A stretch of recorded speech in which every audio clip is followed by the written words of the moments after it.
ఈ ఏడాది చలి రికార్డు బద్దలు కొడుతోంది. జనం చలికి గజగజ వణికిపోతున్నారు. కాని ప్రసాద్ గారి ఇంట్లో మాత్రం చలి వణుకు కంటే కరెంటు బిల్లు చూసి వచ్చిన వణుకు ఎక్కువగా ఉంది. ఉదయాన్నే కరెంటు మీటర్ రీడర్ ఇచ్చిన బిల్లు చూసి ప్రసాద్ కి గుండె ఆగినంత పనైంది. శారదా, ఓ శారదా, అందరినీ ఇక్కడికి రమ్మను, త్వరగా రమ్మని చెప్పు. యావైందండి, అంత గట్టిగా అరుస్తున్నారు? ఎవరైనా దొంగ పడ్డాడా ఏంటి? దొంగ పడితే ఇంత బాధ ఉండేదిగా శారదా. ఆ దొంగ దోచుకుపోయే తక్కువే ఉండేది. కాని ఈ కరెంటు బిల్లు మన ఇల్లుని గుల్ల చేసేలా ఉంది. ఇదిగో బిల్లు చూడు. అమ్మో, 15,000! ఏంటి, మన ఇంటికి ఫ్యాక్టరీ లైన్ ఏమైనా కలిపారా? ఫ్యాక్టరీ కాదు, మన ఇంట్లో ఉన్న మహారాణులు వాడుతున్న గీజర్లు, హీటర్ల మహిమీది. రమేషు, సురేషు, అరుణు, వెంటనే మీ భార్యలు తీసుకొని రండ్రా. ముగ్గురు కొడుకులు, ముగ్గురు కోడలు అక్కడికొస్తారు. అందరూ స్వెటర్లు, మఫ్లర్లు వేసుకుని ఉన్నారు. ఏమైంది నాన్న, పొద్దునే ఈ మీటింగ్ పెట్టారు? మీటింగ్ కాదురా, ఇది ఎమర్జెన్సీ. ఈ నెల కరెంటు బిల్లు 15,000 వచ్చింది. మీ భార్యలు రోజుకి ఎన్ని గంటలు హీటర్లు వేస్తున్నారో అడగండి. మామయ్య గారు, చలి ఎక్కువగా ఉందని రాత్రిపూట హీటర్ వేసాం అంతే. నేను వర్క్ ఫ్రం హోమ్ చేస్తున్నాను కదా మామయ్య, నా ల్యాప్టాప్ కి, రూమ్ హీటర్ కి కరెంట్ కావాలి కదా. చలిలో వేళ్లు కదలకపోతే కోడింగ్ ఎలా చేయాలి? నేను బ్యూటీ బ్లాగ్స్ చూస్తున్నాను మామయ్య. చలికి స్కిన్ డ్రై అవ్వకూడదని స్ట్రీమర్ వాడుతున్నాను. దానికి ఇంత బిల్లు వస్తుందా? స్టీమర్లా, హీటర్లా? ఇంకా చాలు, నా దగ్గర అంత డబ్బు లేదు. ఈ రోజు నుంచి ఇంట్లో గీజర్లు, హీటర్లు బంద్. ఎవరికి చలేసినా దుప్పటి కప్పుకొని కూర్చోవడమే. మెయిన్ స్విచ్ బోర్డు దగ్గర ఆ ప్లగ్గులు తీసేస్తున్నాను. నానా, మరీ అంత కఠినంగా ఉంటాయలా? చలికి చచ్చిపోతాం. చలికి ఎవ్వరూ చావరు గాని ఈ బిల్లులు ఇలాగే కట్టుకుంటూ పోతే నేను చేస్తాను. అంతే, నా నిర్ణయం ఫైనల్. ఈ చలికాలం అయ్యేంత వరకు కరెంటు పొదుపు చేయాల్సిందే. శారదా, నువ్వు కూడా విను, వంటింట్లో ఆ ఇండక్షన్ స్టవ్ వాడబాకు అని ప్రసాద్ కోపంగా వెళ్లిపోతాడు. కొడుకులు నిస్సహాయంగా ఆఫీసులకు వెళ్లిపోతారు.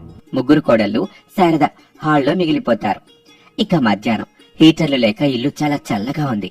ముగ్గురు కోడళ్లు వణుకుతూ సోఫాలో కూర్చున్నారు. అబ్బా, మామయ్య గారు మరి టూ మచ్ అక్క. హీటర్ లేకుండా ఈ హాల్లో కూర్చుంటే ఫ్రిడ్జ్ లో ఉన్న కోడిగుడ్డులా అనిపిస్తుంది నాకు. అవును, నాకైతే ఆలోచనలు కూడా గట్టగట్టిపోతున్నాయి. ఏదో ఒకటి చేయాలన్నా మీకు అక్క, నీకేమైనా ఐడియా ఉందా? మామయ్య గారు చెప్పింది కూడా నిజమే కదా. 15,000 అంటే చిన్న మొత్తం కాదు. మనం తెలివిగా ఆలోచించాలి. కరెంటు వాడకుండా ఇంటిని వెచ్చగా ఉంచాలి. కరెంటు లేకుండా వెచ్చగానా? ఎలా అక్క? ఇల్లు తగలబెట్టేద్దామా?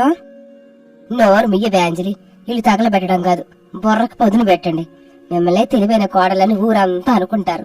ఆ పేరు నిలబెట్టుకోండి. ఈ చలి నుంచి, ఆ బిల్లుల నుంచి మనల్ని రక్షించుకునే మార్గం ఎతకండి. ఛాలెంజ్ యాక్సెప్టెడ్ అత్తయ్య. నేను గూగుల్లో వెతుకుతాను, సైంటిఫిక్ గా ఆలోచిస్తాను. నేను షార్ట్ కట్స్ ఎదుగుతాను, తక్కువ కష్టంతో ఎక్కువ వేడన్నమాట.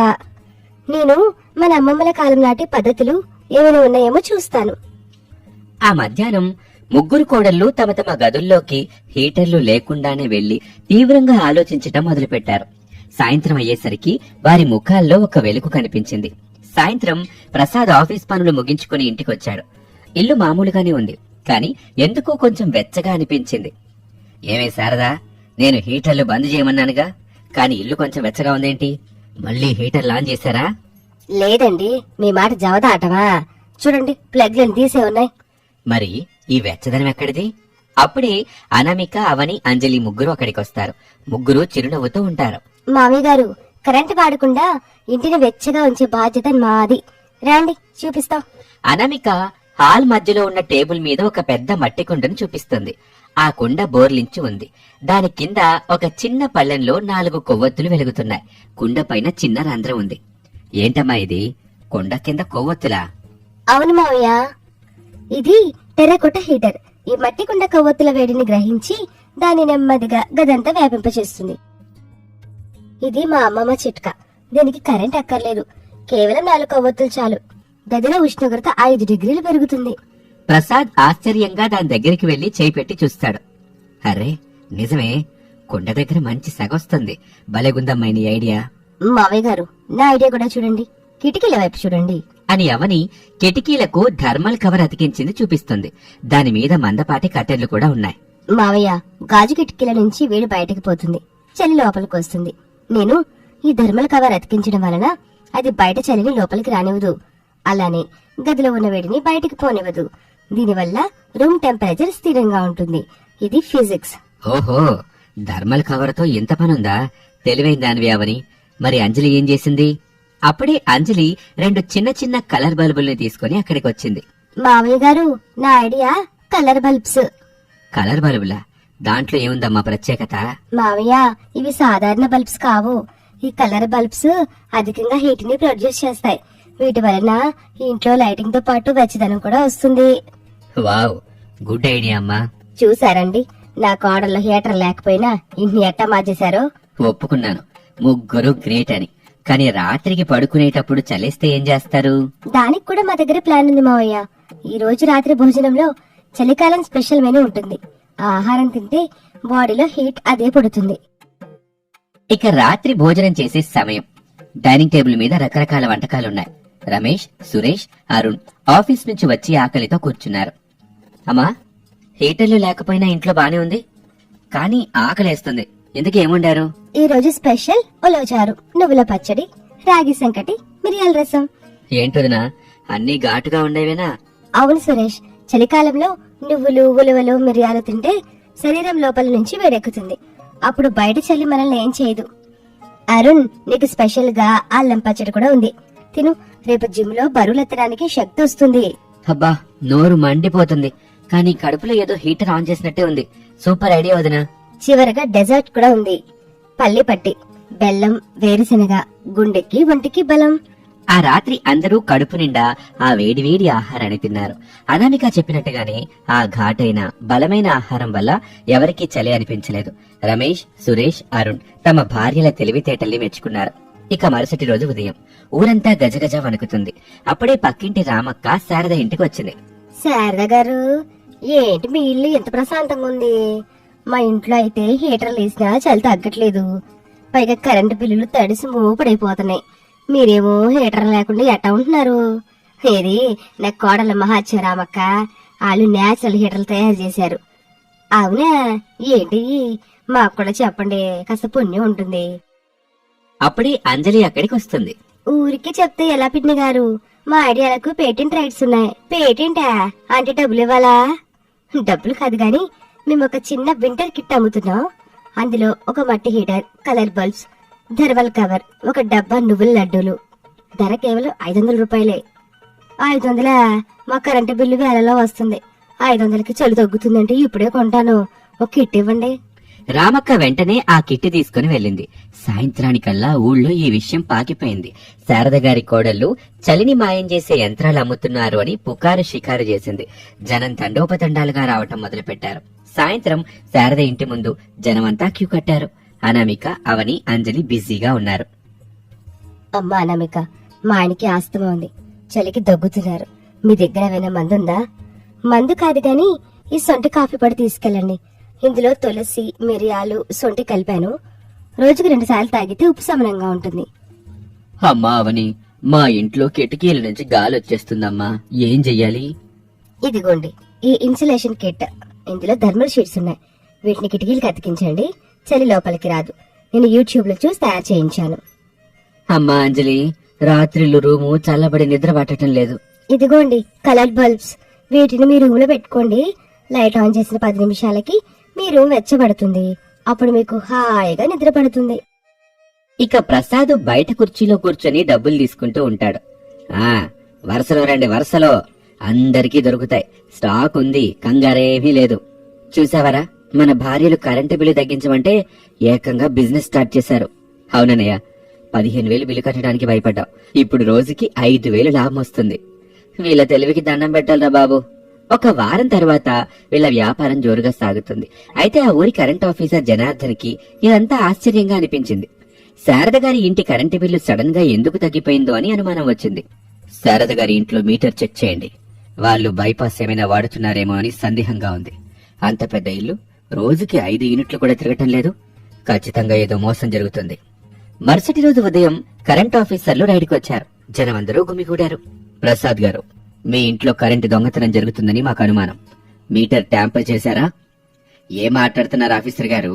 మేము గౌరవప్రదమైన కుటుంబం. కావాలంటే వెళ్లి ఇల్లంతా చెక్ చేసుకోండి. జనార్దన్ తన ఆఫీసర్లతో ఇల్లంతా చెక్ చేయమన్నాడు. ఆఫీసర్లు ఇల్లంతా వెతికారు. హీటర్లు గీజర్లు అన్ని ప్లగ్గులు తీసేసి ఉన్నాయి. కానీ ఇల్లు మాత్రం వెచ్చగా ఉంది. వంటింట్లో కుక్కర్ల మోత లేదు, ఇండక్షన్ లేదు, కానీ వంటలు జరుగుతున్నాయి.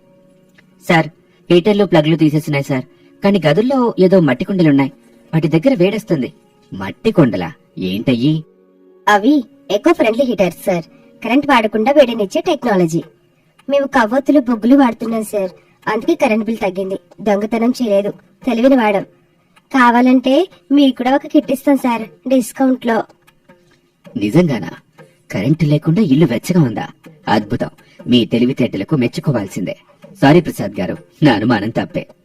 పర్వాలేదండి ఆఫీసరు, మా కోడలు చేసిన ఈ ప్రయోగం వల్ల మాకు కరెంట్ ఆదా అయింది, మా ఆరోగ్యం కూడా దక్కింది. అమ్మా, నాకు కూడా ఆ సొంటి కాఫీ పొడి ఇవ్వండి. మా ఆవిడ కూడా చలికి బాధపడుతుంది. తప్పకుండా సార్, కానీ బిల్లు కట్టాలి మరి. తప్పకుండా అని జనార్దన్ డబ్బులిచ్చి సామాన్లు తీసుకుంటాడు. ఇక రాత్రి అందరూ హాల్లో కూర్చుని ఉంటారు. ప్రసాద్ చాలా సంతోషంగా ఉన్నాడు. చేతిలో ఈ వారం వచ్చిన లాభం డబ్బులున్నాయి. అమ్మా కోడలు, మీ తెలివితేటల వల్ల నా పరువు నిలబడిందమ్మా. డబ్బు ఆదా అయ్యింది, పైగా లాభం కూడా వచ్చింది. ఈ డబ్బుతో నేను కరెంటు బిల్లు కట్టేస్తాను. ఇంకా మిగిలిన డబ్బు మీదే. మావయ్య గారు, ఈ డబ్బుతో మనం ఇంకో పని చేద్దాం. ఏంటమ్మా, మన ఊర్లో చాలా మంది పేదాలున్నారు. వాళ్ళకి హీటర్స్ కొనుక్కునే స్తోమత లేదు. మనం తయారు చేసిన ఈ మట్టి హీటర్లు, దుప్పట్లు కొని వాళ్ళకి ఉచితంగా పంచుదాం. మనకి లాభం రాకపోయినా పర్వాలేదు, వాళ్ళకి చలి తగ్గుతుంది.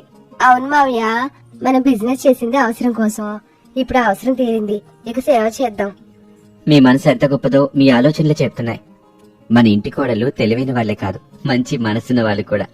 I'm very very proud of you guys. Sharada, చూసావా కరెంటు బిల్లు భయం ఎక్కడికి దారి తీసిందో? అవునండి, కష్టం వస్తేనేగా మనుషులను తెలివి బయటపడుద్ది. మన కోడలు బంగారాలు. మరుసటి రోజు నుంచి ఆ ముగ్గురు కోడళ్లు తమ తెలివితేటలతో తయారు చేసిన వస్తువుల్ని ఊళ్ళో పేదలకి పంచటం మొదలుపెట్టారు. చలికాలం మంచును కురిపించింది, కానీ ఈ కోడళ్లు మాత్రం ఊరి జనాల గుండెల్లో వెచ్చని ప్రేమను నింపారు. రామపురంలో తెలివైన కోడళ్ళంటే శారద గారి కోడళ్లే అని అందరూ చెప్పుకోవడం మొదలుపెట్టారు. ఇది వాల్టి కథ. మరొక ఆసక్తికర కథలో మళ్ళీ కలుద్దాం.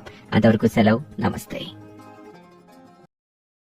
రామాపురంలో చలి పులిలా పంజా విసురుతోంది.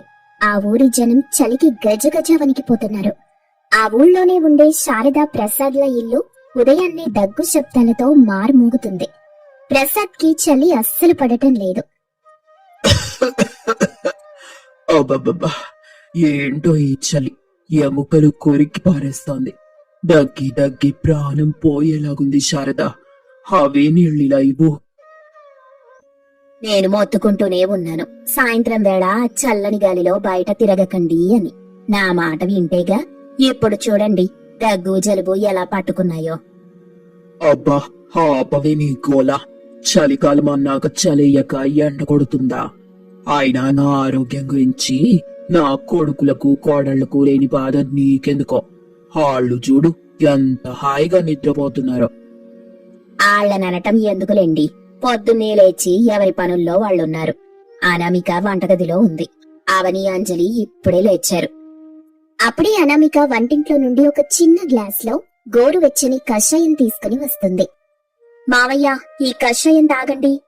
ఇందులో మిరియాలు, అల్లం, ముఖ్యంగా స్వచ్ఛమైన తేనె వేశాను.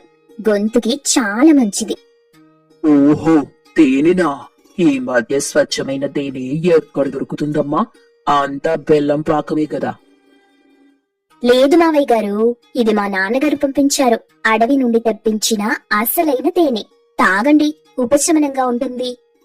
ప్రసాద్ ఆ కషాయం తాగాడు. ముఖంలో ఆనందం కనిపిస్తుంది. అబ్బా, అమృతంలాగుందమ్మా. గొంతులో గరగర ఒక్కసారిగా తొక్కిపోయిందనుకో. ఈ చలికాలంలో ఇట్లాంటిది దొరకటం అదృష్టం అనుకో. ఇంతలో అవని అంజలి అక్కడికొస్తారు. వాళ్ళు కూడా చలికి స్వెటర్లు వేసుకుని వణుకుతుంటారు. అబ్బా, ఏంటనామికక్క, ఉదయాన్నే వంటింట్లో ఏదో ఘాటు వాసన వస్తుంది. మావయ్య గారికి ఏం స్పెషల్ చేసి ఇచ్చావు? కషాయం ఇచ్చాను. అక్క, మాకు కూడా ఏదైనా వేడి వేడిగా ఇవ్వు. కాఫీనో టీనో కాదు, ఏదైనా వెరైటీగా. ఈ చలికి నా చర్మం కూడా పగిలిపోతుంది. తేనె రాసుకుంటే మంచిదని గూగుల్లో చూశాను, కానీ ఇంట్లో తేనెక్కడుంది? ఇదిగో అవని, తేనె రాసుకోవడానికి కాదు, తినడానికి. ఆరోగ్యం బాగుండాలంటే లోపలికెళ్ళాలి, పైన పూసుకుంటే సరిపోదు. అత్తయ్య గారు, మీరు మరీ పాతకాలం మనుషులు. ఇప్పుడు బ్యూటీ పార్లర్లలో తేనె ఫేషియల్ కోసం ఎంత ఖర్చు పెడుతున్నారో తెలుసా మీకు? రమేష్, సురేష్, అరుణ్ గదిలో నుండొస్తూ, ఏం అంజలి, ఉదయాన్నే బ్యూటీ పార్లర్ల గోలా? నాన్నగారు దగ్గుతుంటే మందివ్వటం మానేసి ఫేషియల్ అంటావేంటి? అవును, ఈ చలికాలంలో అందరికీ ఆరోగ్యం ముఖ్యం గాని అందం కాదుగా. మా ఆవిడ ఏది చెప్పినా అందులో ఒక పాయింట్ ఉంటుందన్నయ్యా. తేనె ఆరోగ్యానికి మంచిదే, అందానికి కూడా మంచిదే. సరేలేండి, మీరంతా ఇలా కూర్చోండి. అనామిక, వాళ్ళందరికీ కూడా ఆ తేనె నీళ్లు కాస్తివ్వు. అలాగే అత్తయ్యా. అందరూ తేనె నీళ్లు తాగుతారు. అందరికీ చాలా నచ్చుతుంది. ఈ టేస్ట్ అద్దిరిపోయింది. బయట షాప్ లో కొనే తేనెలో ఇంత రుచి ఉండదు. ఇది నిజంగా స్వచ్ఛమైనదే. అవును, నా గొంతు కూడా స్మూత్ గా అయిపోయింది. పాట పాడాలనిపిస్తుంది. ఆపు తల్లి నీ పాట, ఇప్పటికే చలికి చేస్తున్నాం. ఇప్పుడు నీ బేస్ గొంతుతో పాట పాడావంటే వణుకెక్కువ అవుతుంది. అందరూ నవ్వుతారు. మావి గారు, నాకు ఒక ఆలోచన వచ్చింది. ఏంటమ్మా అది? చూసారుగా, ఈ తేనె వల్ల మీకెంత ఉపశమనం దొరికిందో. మనూళ్ళో చాలా మంది ఈ చలి వల్ల దగ్గు జలుబుతో బాధపడుతున్నారు. మనం ఈ స్వచ్ఛమైన తేనెను ఊళ్ళో వాళ్ళకి అమ్మితే ఎలా ఉంటుంది? తేనె అమ్మటమా? అడవికెళ్ళి తేనె పట్టు తీయాలా ఏంటి? నా వల్ల కాదు బాబోయ్. ఆ తేనెటీగలు కుట్టాయంటే నా ముఖం వాచిపోతుంది. ఛ, ఊరుకో అంజలి. అనామిక అక్క ఉద్దేశం మనం తేనె పట్టు తీయటం కాదు, బిజినెస్ చేయటం. కానీ అక్క, సప్లై ఎక్కడి నుండి వస్తుంది? మా నాన్నగారికి తెలిసిన వాళ్ళు అడవి ప్రాంతంలో ఉన్నారు. వాళ్ళు స్వచ్ఛమైన తేనె సేకరిస్తారు. మనం వాళ్ళ దగ్గర నుండి హోల్సేల్ గా తెప్పించి ఇక్కడ బాటిల్స్ లో నింపి అమ్మొచ్చు. చలికాలం స్పెషల్ ఇమ్యూనిటీ హనీ అని పేరు పెడదాం. ఐడియా అయితే బాగుంది వదినా, కానీ జనం కొంటారంటారా? షాపుల్లో దొరికేవి చాలా ఉన్నాయి కదా. అవునా నవిక, మనం పెట్టుబడి పెట్టి తెప్పిస్తే ఎవరూ కొనకపోతే నష్టం వస్తుంది కదా. షాపుల్లో దొరికేది బెల్లం పాకమని అందరికీ తెలుసు. మనం నాణ్యత చూపిస్తే ఖచ్చితంగా కొంటారు. పైగా అందులో అల్లం, తులసి రసం కలిపిన హెర్బల్ హనీ కూడా తయారు చేయొచ్చు. నా కోడలు చెప్పింది కరెక్టేరా. ప్రసాద్ గారు, మీరేమంటారు? మీ దగ్గు తగ్గింది కదా, ఆ నమ్మకంతో మీరే మొదటి కస్టమర్ అనుకోండి. నా దగ్గు తగ్గింది నిజమే, ఈ ఆలోచన కూడా బాగుంది. రమేష్, సురేష్, అరుణ్, మీకేంటి అభ్యంతరం? మీ భార్యలేదో వ్యాపారం చేస్తామంటే ప్రోత్సహించాలి గాని ఇలా నిరుత్సాహపరుస్తారేంట్రా? మాకే అభ్యంతరమూ లేదు నాన్న, కాని పనెవరు చేస్తారు? అంజలికి బద్ధకం. అవని ఫోన్లోనే ఉంటుంది. పనంతా వదిన మీద పడుతుందేమోనని భయం. ఏవండి, నన్నందరి ముందు అలా అనకండి. నేను సేల్స్ చూసుకుంటాను. నా మాటలతో జనాల్ని ఎలా మాయ చెయ్యాలో నాకు బాగా తెలుసు. నేను ఆన్లైన్ మార్కెటింగ్, ప్యాకింగ్, డిజైన్స్ చూసుకుంటాను. ఈ రోజుల్లో బ్రాండింగ్ ముఖ్యం. చూసారా, అందరూ రెడీగా ఉన్నారు. నేను తయారీ విధానం, క్వాలిటీ చెకింగ్ చూసుకుంటాను. సరే అయితే ముహూర్తం ఖరారు. ఈ చలికాలంలో మీ తేనె వ్యాపారం మొదలెట్టండి. పెట్టుబడికి నా దగ్గర దాచిన డబ్బు నేనిస్తాను. అలా అనామిక ఆలోచనకు అత్తామామల మద్దతు లభించింది. భర్తలు కాస్త అనుమానంగా ఉన్నా సరే అన్నారు. ముగ్గురు కోడళ్ళు ఆ రోజే పని మొదలెట్టేశారు. 2 రోజుల తర్వాత ఇల్లు, హాల్ మొత్తం తేనె డబ్బాలతో నిండిపోయింది. ఒక పక్క అనామిక తేనెను వడగడుతోంది. మరో పక్క అవని లేబుల్స్ అతికిస్తోంది. అంజలి సోఫాలో కూర్చొని ఫోన్లో ఎవరితోనో మాట్లాడుతుంది. అంజలి, కాస్తిటు రామ్మా, ఈ సీసాలు తుడవాలి. నువ్వలా ఫోన్ మాట్లాడుకుంటూ కూర్చుంటే ఎలా చెప్పు? అప్పుడు అంజలి ఫోన్ కట్ చేసి, అక్క, నేను కస్టమర్లతోనే మాట్లాడుతున్నాను. పద్మతకు మన తేనె గురించి చెప్పాను. ఆవిడ ఏమందో తెలుసా? నీ అత్తగారి మాటలే తేనెలా ఉంటాయి, మళ్ళీ తేనెందుకు అని వేటకారం చేసింది. నువ్వు చెప్పే విధానం బాలేదంజలి. ఇది మామూలు తేనె కాదు, ఔషధ గుణాలున్న తేనె అని చెప్పు. నేనిప్పుడే మన వాట్సాప్ గ్రూప్ లో పోస్ట్ పెట్టాను. స్వీట్ సిస్టర్స్ హనీ అనే పేరు పెట్టాను. బావుందా? పేర్లు తర్వాత గాని పానెంత వరకు వచ్చింది. సాయంత్రం సంతుంది. ఈ రోజు మనం అక్కడ స్టాల్ పెడితే జనం రుచి చూసి కొంటారు. అత్తయ్య, బాటిల్స్ రెడీ అయ్యాయి. రమేష్ గారు సంతలో చిన్న టేబుల్ ఏర్పాటు చేశారు. మనం అక్కడికి వెళ్ళాలి. ఏంటి సంతకా? నేనా? నేను రాను బాబోయ్. అక్కడ దుమ్ము ధూళి, నా స్కిన్ పాడైపోతుంది. పైగా అందరూ నన్ను వింతగా చూస్తారు. ప్రసాద్ లోపలి నుండి వస్తూ, వ్యాపారం అంటే సిగ్గుపడకూడదంజలి. పదండి, నేను కూడా వస్తాను మీతో. మీ సేల్స్ ఎలా ఉన్నాయో చూస్తాను. నేను రాను మావయ్య, నాకు ఆన్లైన్ లో ఆర్డర్స్ చూసుకునే పనుంది. కుదరదు, అందరం వెళ్లాల్సిందే. ఇది మనందరి బిజినెస్. అంజలి, నువ్వు మాటకారివి కదా, జనాన్ని నువ్వే పిలవాలి. ఊరి సంతలో ఒక చిన్న టేబుల్ మీద తేనె సీసాలు అందంగా పేర్చున్నాయి. శారద ముగ్గురు కోడళ్ళు అక్కడ నిలబడి ఉన్నారు. జనం అటు ఇటు వెళ్తున్నారు, కానీ ఎవ్వరూ ఆగటం లేదు. చూసారా అక్క, ఎవ్వరూ కొనట్లేదు. నేను ముందే చెప్పాను, ఇక్కడ మన తేనె ఎవ్వడూ కొనడని. మనం ఇంటికి వెళ్ళిపోదాం పదండి, కాళ్ళు నొప్పులు పుడుతున్నాయి.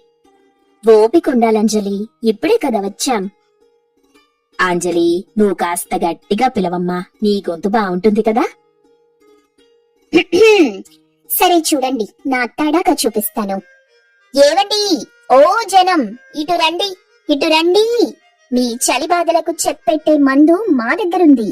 దగ్గుతుంటే దడపుడుతోందా? జలుబుతో ముక్కు కారుతోందా?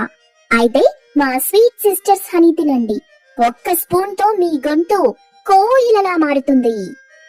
అంజలి అరుపులకు జనం ఆగి చూశారు. ఒక ముసలాయనక్కడికొచ్చాడు. ఏంటమ్మా అంత గట్టిగా అరుస్తున్నావు? తేనె అంటే తీయగా ఉండాలి గాని నీ అరుపుల్లా ఉండకూడదు. తాతగారు, మా తేనె రుచి చూస్తే మీరే అంటారు వారేవా అని. ఇదిగోండి శాంపిల్. అనామిక ఒక చిన్న స్పూన్ తో తేనె ఇస్తుంది. ముసలాయన రుచి చూశాడు. అరెరే, భలేగా ఉందే. ఇది మా చిన్నప్పుడు అడవిలో దొరికే తేనెలా ఉంది. ఈ మధ్య కాలంలో ఇంత స్వచ్ఛమైన తేనె చూడనే లేదు. ఒక్క సీసా ఇవ్వండి అమ్మా. చూసారా అక్క, బోని కొట్టేశా. ఇంతలో అక్కడికి పక్కింటి పద్మ, ఆమె కోడలు వస్తారు. ఏంటే శారద, కోడళ్లతో కలిసి తేనెమ్ముతున్నావా? మీ వారికి సంపాదన చాలటం లేదా ఏంటి? సంపాదన చాలక కాదు పద్మ, నా కోడళ్ళు తెలివైన వాళ్ళు. ఇంట్లో ఖాళీగా కూర్చోకుండా 10 మందికి ఆరోగ్యాన్ని పంచే పని చేస్తున్నారు. నీకు కావాలంటే కొనుక్కో, లేదంటే పక్కకెళ్ళు. అత్తయ్య, ఈ తేనె బాగున్నట్టుంది. మన ఇంట్లో పిల్లలకి దగ్గొస్తుంది కదా, తీసుకుందాం. సర్లే, ఏది ఓటివ్వు. రేటెంతా? మీకు మామూలు రేటు కన్నా 10 రూపాయలు ఎక్కువే పద్మ ఆంటీ, ఎందుకంటే మీరు స్పెషల్ కదా. ఏంటి ఎక్కువ రేటా? అంజలి ఊరికే అంటుందిలేండి, ఇదిగోండి. అంజలి మాటలకి, అనామిక మర్యాదకు, అవని ప్యాకింగ్ కు జనం ఆకర్షితులయ్యారు. ఆ సాయంత్రం తెచ్చిన సీసాలు అమ్ముడైపోయాయి. ఇంటికెళ్లేసరికి అందరి ముఖాల్లో ఆనందం వెల్లివిరిసింది. రాత్రి భోజన సమయం. అందరూ కలిసి భోజనం చేస్తున్నారు. రమేష్, సురేష్, అరుణ్ ఆశ్చర్యంగా చూస్తున్నారు. ఏంటనామిక, నిజంగానే అన్ని సీసాలు అమ్ముడయ్యాయా? నేను నమ్మలేకపోతున్నాను. మా ఆవిడ మార్కెటింగ్ స్కిల్స్ మామూలుగా లేవుగా. అంజలి, నువ్వు నిజంగానే సంతలో అరిచావా? నీ గొంతు విని జనం పారిపోలేదా? పారిపోవడం ఏంటి, క్యూ కట్టారు తెలుసా. నా వల్లే ఈరోజు ఇంత బిజినెస్ జరిగింది. కావాలంటే అత్తయ్యని అడగండి. నిజమే బాబు, అంజలి లేకపోతే జనం మన వైపు చూసేవాళ్లే కాదు. తను పిలిచిన విధానం, మాట్లాడిన తీరు అందరినీ ఆకట్టుకుంది. అవని డిజైన్ చేసిన లేబుల్స్ చూసి చాలా మంది ఇంత పెద్ద కంపెనీదా అని అడిగారు. అనామిక నాణ్యత గురించి ప్రత్యేకంగా చెప్పనక్కర్లేదు. చూసారా పుత్రులారా, మీరు తక్కువ అంచనా వేశారు గాని నా కోడళ్ళు ఆని ముత్యాలు. ఈ చలికాలం పూర్తయ్యే లోపు వీళ్ళు లక్షాధికారులైనా ఆశ్చర్యం లేదు. మావయ్య గారు, ఇది ఆరంభం మాత్రమే. రేపటి నుండి మనకింకా పెద్ద సవాలుంది. ఏంటదుదినా? ఈ రోజు కొంతమంది అడిగారు, అల్లం తేనె, వెల్లుల్లి తేనె కావాలి అని. చలికాలంలో ఇమ్యూనిటీకి అవి చాలా మంచివంట. మనం రాత్రికి రాత్రి ఆ వెరైటీలు తయారు చేయాలి. ఏంటి మళ్ళీ పనా? నాకు నడుము నొప్పి వచ్చేస్తుందక్క. నేను రేపు రెస్ట్ తీసుకుంటాను. కుదరదంజలి, లాభం వచ్చినప్పుడు ఎలా తీసుకున్నావో కష్టం వచ్చినప్పుడు కూడా పంచుకోవాలిగా. నడవండి, ఇప్పుడు అందరూ వంటింట్లోకి పదండి. మీ భర్తలు కూడా సాయం చేస్తారు. మేమా? మాకేం సంబంధం? ఒరేయ్, తేనమ్మిన డబ్బుతో రేపు మీకే మంచి కూరలు వండి పెడతారు. ఆ మాత్రం సాయం చేయలేరా? పదండి. ఆ రాత్రి ఆ ఇల్లు ఒక చిన్న ఫ్యాక్టరీలా మారిపోయింది. మగవాళ్లు అల్లం దంచటం, వెల్లుల్లి వలవటం చేస్తుంటే కోడళ్లు వాటిని తేనెలో కలిపి సీసాల్లో నింపుతున్నారు.